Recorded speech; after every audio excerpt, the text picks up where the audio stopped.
Why do women stop wanting sex after they get married?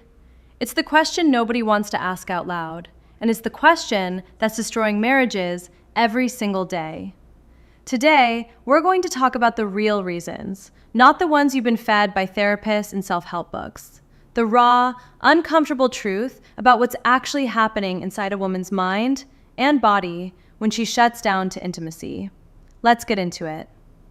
The first reason women lose interest in sex is something most people have never even considered. Every time we have sex, we feel like we're giving away a piece of ourselves that we don't have to give.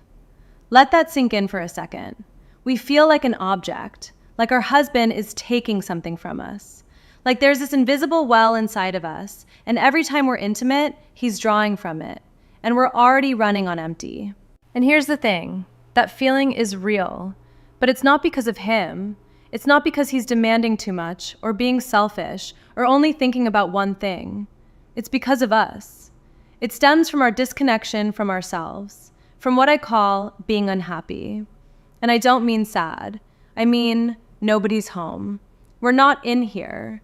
We've abandoned ourselves so completely that there's nothing left to give. Think about it. As women, we pour everything into everyone else. The kids, the house, the job, the extended family, the friend who always needs something. We put ourselves dead last on the priority list, and then we wonder why we feel so drained. There's no consideration of ourselves, no thought of, what do I need to feel whole? What do I need to feel full so I actually have something to offer my husband, my kids, my marriage? We don't ask those questions. And here's the twisted irony. We're the queens of putting ourselves last, but we're also incredibly selfish and self-centered. And those two things are directly connected. When you're drained, when you're empty, you start to feel entitled. Entitled to withdraw, entitled to withhold, entitled to say, I have nothing to give, as if that's a valid excuse to shut down an entire department of your marriage. But the emptiness isn't his fault. It's the result of us refusing to take care of ourselves in the first place. The second reason women lose interest in sex? Self-punishment. This one goes deep. See, most women, if we're being brutally honest, don't feel good about ourselves. We're insecure. We pick ourselves apart constantly. We compare ourselves to other women, their bodies, their lives, their Instagram feeds, their marriages that look perfect from the outside. We tear down how we look physically. We beat ourselves up for not being enough, not thin enough, not pretty enough, not successful enough, not put together enough. And we can put on a facade. Oh, we're great at that. Smiling, pretending everything's fine, acting like we've got it all figured out. But if we shine a flashlight into the dark corners of our minds, we'll see the truth. We don't like ourselves. Some of us, we loathe ourselves. And when you feel that way about yourself, you withhold anything that might make you feel good. Sex is designed to be pleasurable. That's why God made us the way He did, with the bodies and the nerve endings and the capacity for enjoyment. We're built to experience pleasure. But when you hate yourself, you don't believe you deserve it. So you deprive yourself. You shut down. You punish yourself by refusing to experience something good. And in the process, you punish your husband too. It's not about him. It never was. It's about the war you're waging against yourself. The third reason is one most women will never admit to: control. As we get older, as we settle into marriage, something happens to us. We become more rigid, more afraid, more desperate to control everything around us because life feels so chaotic and uncertain. We start grasping, clenching, white-knuckling our way through every day, trying to manage every variable, every outcome, every potential disaster. And sex? Sex threatens that sense of control. Because to actually enjoy sex, to be present, to let go, to experience pleasure, you have to loosen up. You have to surrender. You have to stop being the manager of everything for 5 minutes and just be. And that terrifies us. So we lose the spontaneity, the exploration, the playfulness we had when we were younger. We trade it all for rigidity and rules, and not tonight, I have too much on my mind. But here's what we don't want to admit. It's not that we can't let go, it's that we won't. Because staying in control feels safer than being vulnerable with the one person we're supposed to be completely vulnerable with. And as long as we deny this, we can't heal it.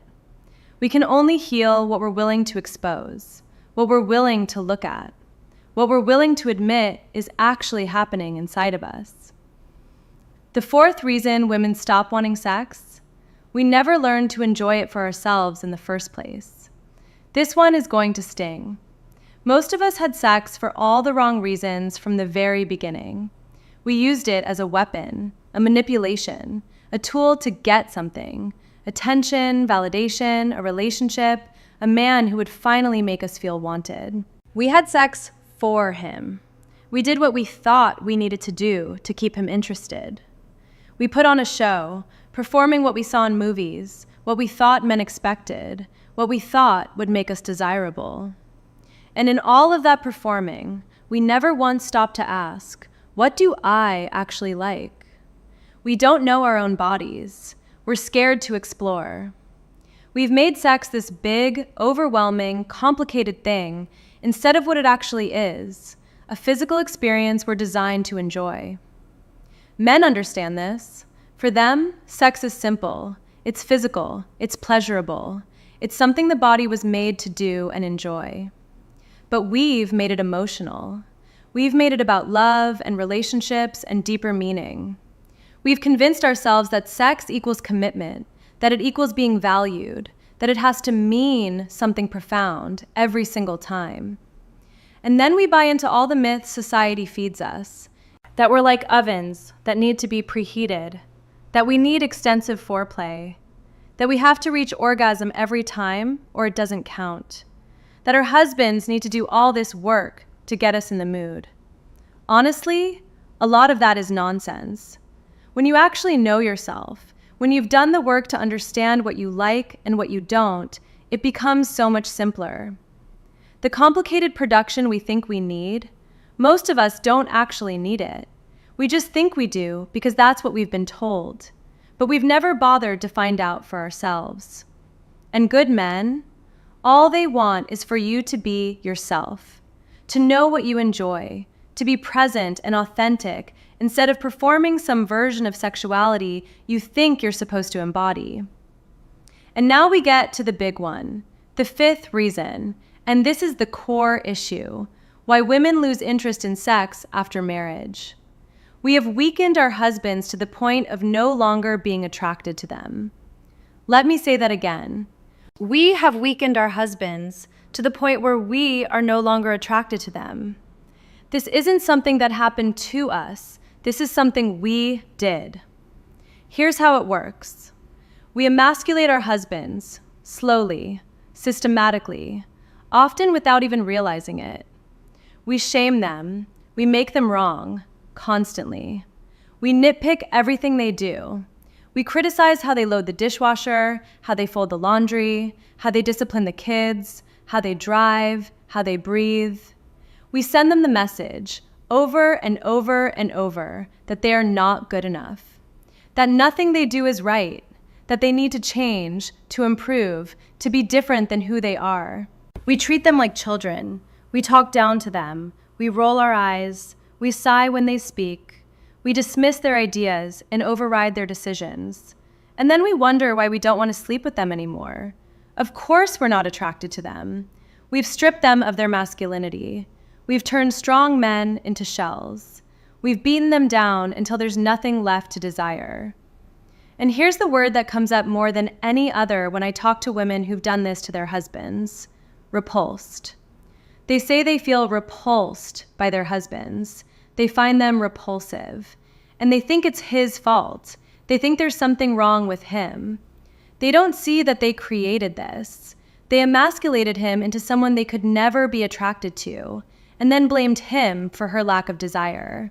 It's devastating, and it's entirely self-inflicted. But here's the part that goes even deeper. The emasculation, the way we tear down our husbands, stems from how we feel about ourselves. When we treat good men this way, when we shame them and criticize them and make them wrong constantly, it's a reflection. It's a mirror of how much we don't like ourselves. Deep down, we loathe ourselves. We hate who we've become. And because we can't face that, we project it onto the person closest to us.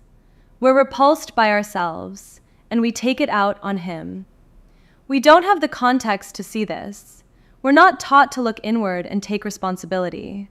Instead, we're told it's our upbringing, our childhood, our trauma, our parents' fault. But the truth? We don't feel good about ourselves because of the choices we make, because of how we show up, because we know deep down that we're not being good women, not being good partners, not being good people. And instead of fixing that, we destroy our marriages. So where does this leave us? Look, I'm not sharing this to shame anyone. I'm sharing it because I've lived it. I've been the woman who is disconnected from herself, punishing herself, controlling everything, performing instead of being present, and slowly destroying my husband's sense of masculinity. I know this path, and I know there's a way out. It starts with being honest, brutally, painfully honest about what's really happening inside of us. It starts with reconnecting to ourselves, not in the bubble bath and wine way that magazines talk about, but in the real way. The way that requires us to look at the ugly parts and take responsibility for them. It starts with stopping the emasculation, recognizing when we're criticizing, dismissing, controlling, and choosing differently. And it starts with understanding that sex isn't something we give away.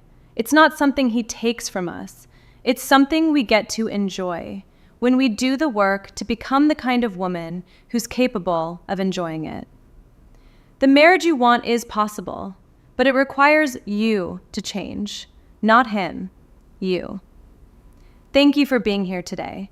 I know this was a hard one, but these are the conversations that actually move the needle. And I'll see you in the next one.